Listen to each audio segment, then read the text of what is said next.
All right, look how cute. We have our pet of the week right here, and we're going to be talking about Tito. Hi, Tito. Tito. I love it. Well, of course, Tito is joined by New Mexico-style photojournalist Kenny Hatchitt, who's also a volunteer at the Eastside Animal Shelter. Hi, Kenny. Hello. Hi, Tito. Hi, Tito. How old is Tito? Tito's a year-old, and I got to say, we've had several dogs on here. He's probably the most intelligent one we've had yet. Really? How can you tell that? Well, he sits and he stays, and he's working on shake. He doesn't have it quite yet, but he's a real good dog. Yeah, real obedient. He is so sweet. I mean, that's the word. Energy. Yeah, that's the word that comes to mind is sweet. Because when I went over there to see you before, and before he was even on camera, he just has such a sweet demeanor. He does. And he loves you. Now you can't. No, you're done. Let other people adopt. I'm done. He's been there about a month, since January 12th. Okay. He's at the Eastside shelter, and yeah, you can't lose with this dog. He's strong, he's healthy, and he's obedient. Is he good with other pets, do you know? Well, it says he is. I don't have another one here, but right. So we were dancing in the back, just so you know. Yeah, and then and what's really cool is like every pet that we've had so far on New Mexico Style has been adopted, but there's still like 400. Yes, there's a lot of pets right now. The city has around 400. I don't have an exact number, and that's just dogs. And there's a lot of cats too. Wow, 400 dogs at animal welfare needing a home is a lot. Today, Tito, you have the spotlight, so we want to make sure. Yeah, it's his day.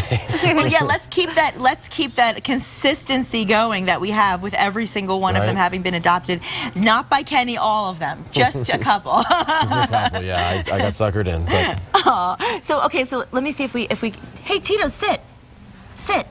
Sit. Well, he's a little nervous about being on TV. Yeah, he's a little camera shy. Let's show everybody where they can go to adopt Tito. He's Eastside Animal Shelter for him. You can dial 311 and they'll give you all the info. Oh my gosh, fantastic. Well, thank you both so much for joining us. And I want to share a story because this is really interesting. I mean, at the end of the day, we all really get caught up in the hustle and bustle of our life. But this next story is really a good reminder to everybody why we need to just stop and hear the music. Right. It's not uncommon to see struggling artists performing in a subway, so nobody paid much attention to a man who sat at a Washington, D.C. metro station and started to play the violin. He was caught on tape. You got to take a look at this.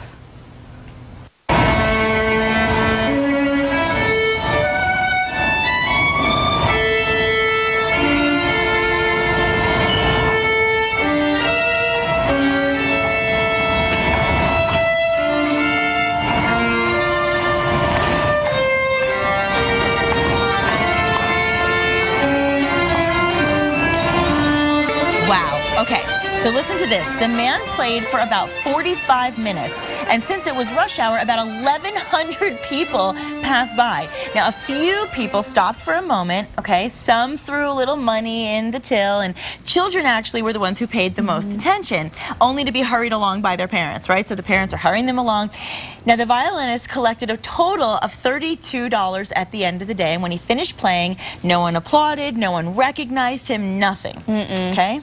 But turns out this guy was Joshua Bell, one of the best concert violinists in the world, who plays to sell-out crowds around the world, playing there in the metro on a violin worth $3.5 million. Yeah. He was participating in a Washington Post social experiment about perception, taste, and priorities of people. Isn't that amazing? Now, one of the possible conclusions from this experiment could be if we don't have a moment to stop and listen to one of the best musicians in the entire world playing the best music ever written on a $3.5 million violin, how many other things in our life on a daily basis are we missing out on?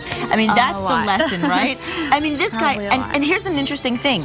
Just a few nights before that, he was playing a concert. He was getting $100 a ticket per person.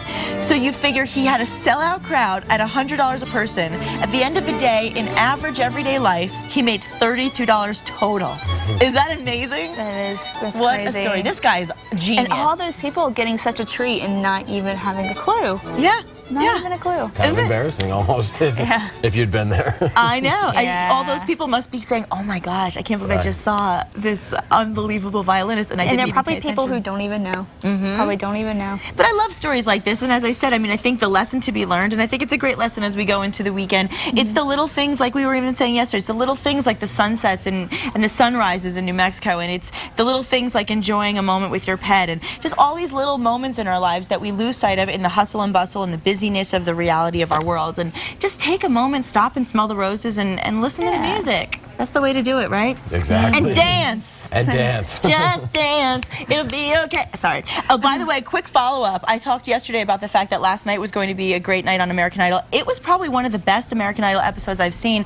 They had such quality talent last night, and they came down to their final 40. So we're going to go 40 to 24, and then the live shows will begin. So just want to let you know if you want to catch up on that. I think you can go to Idol on Fox. And we want to thank all of our guests this week. And for more information on all the segments you've seen, you can visit us at casa.com. Monday on New Mexico Style, we kick off Oscar Week with the latest trends in glamour. We're talking to Sarah Jones, star of Fox's hit series Alcatraz, and Black History Month continues with soulful sound of gospel. Yeah, it's going to be really fun. And, you know, we have, I think Monday we're doing some Oscar hair. On Tuesday we're going to be doing Oscar wear. And yeah, it'll be fun leading up. Have you seen any good Oscar nominated films, Kenny?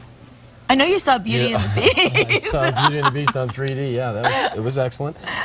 You know, I don't keep up with movies like I should, so I'm not even sure really what's out there right now. Oh yeah. So, yeah. Well, you might get talked into seeing The Vow. It's a romantic one. I want to see that one with Denzel. Denzel, yeah. I can't think of the name of it. I think it's is it Safe House? Safe House. Safe House. You're right. That's a good one. I want to see that. And I really still want to go see George Clooney's Descendants because it's supposed to be great. I'm excited. Lots of good stuff. The weather's going to be nice this weekend, so you might want to head outside. But if you're indoors, grab a movie. Yeah, that's a good idea. And there's so much to do, as we said. Don't forget to have a wonderful weekend and take some time to smell the beauty. Happy Friday, everybody. Have a great weekend, everyone. Right, Tito? Hello. Sweet. You really calmed down for the camera. Good job. That's it.